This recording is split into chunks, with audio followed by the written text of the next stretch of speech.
ഇക്ഷ്വാകു വംശത്തിൽ സഗരൻ എന്നുള്ള ഒരു രാജാവുണ്ടായിരുന്നു. അദ്ദേഹത്തിന് വൈദർഭി എന്നും ശൈബ എന്നും പേരുള്ള 2 രാജ്ഞിമാരുണ്ടായിരുന്നു. പക്ഷെ അവർക്ക് കുട്ടികളൊന്നും ജനിച്ചില്ല.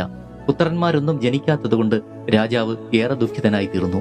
അങ്ങനെ അദ്ദേഹം ശ്രീ പരമേശ്വരനെ തപസ് ചെയ്യുവാൻ തീരുമാനിക്കുന്നു. അദ്ദേഹത്തിന് സന്താന ലാഭത്തിനുള്ള വരം ലഭിക്കുകയും ചെയ്തു. കാലക്രമേണ 2 ഭാര്യമാരും ഗർഭിണികളാവുന്നു.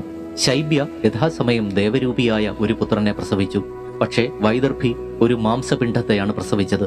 നിരാശനായ രാജാവ് ആ മാംസപിണ്ഡത്തെ ദൂരെ കളയുവാനായി കൊണ്ടുപോകുമ്പോൾ ഒരു അശരീരി കേൾക്കുന്നു.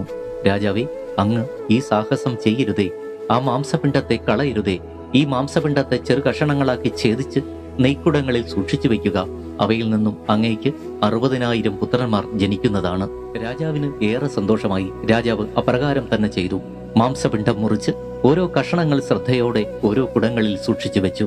കുറച്ചുനാൾ കഴിഞ്ഞപ്പോൾ ഓരോ കുടത്തിൽ നിന്നും അതിതേജസ്വികളായ ഓരോ പുത്രന്മാർ പുറത്തു വന്നു. അങ്ങനെ വൈദർഭിക്ക് 60,000 പുത്രന്മാരുണ്ടായി. സഗര ചക്രവർത്തി ഏറെ സന്തുഷ്ടനായെങ്കിലും ക്രമേണ അദ്ദേഹത്തിന്റെ സന്തോഷം ദുഃഖത്തിന് വഴിമാറി. ആ കുട്ടികൾ അതിക്രൂരന്മാരായി തീർന്നു. വലിയ അഹങ്കാരികളായി തീർന്ന അവർ ലോകത്തിനു മുൻപിൽ ദ്രോഹം ചെയ്യുന്നതിൽ ആനന്ദം കണ്ടെത്തി. അവരെ ആർക്കും നിയന്ത്രിച്ചു നിർത്തുവാൻ കഴിഞ്ഞില്ല.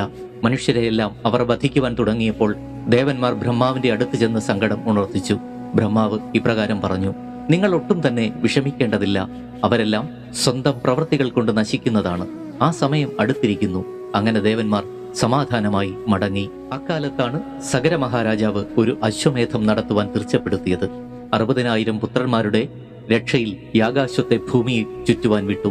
ആ സമയത്ത് ദേവേന്ദ്രൻ അദൃശ്യനായി വന്ന് കുതിരയെ അപഹരിച്ച് പാതാളത്തിൽ കപില മഹർഷിയുടെ അടുത്ത് കൊണ്ടുപോയി കെട്ടിയിട്ടു. അതേസമയം സഗരപുത്രന്മാർ കുതിരയെ കാണാതെ വിഷമിച്ചു. അവർക്ക് അഭിമാനത്തിന്റെ പ്രശ്നമായി. കുതിരയെ കാണാതെ കൊട്ടാരത്തിലേക്ക് മടങ്ങുകയില്ലെന്ന് അവർ തീരുമാനിച്ചു. ഭൂമിയിൽ എല്ലായിടത്തും അവർ കുതിരയെ തേടി നടന്നു. പിന്നീട് അവർ സമുദ്രം കുഴിച്ച് താഴേക്ക് പോയി പാതാളത്തിലെത്തി. അവിടെ കപില മഹർഷിയുടെ ആശ്രമ പരിസരത്ത് കുതിരയെ അവർ കണ്ടെത്തുന്നു. കപില മഹർഷിയാണ് കുതിരയെ അപഹരിച്ചതെന്ന് തീർച്ചപ്പെടുത്തി സഗരപുത്രന്മാർ മഹർഷിയെ ആക്രമിക്കുവാൻ ഒരുങ്ങി.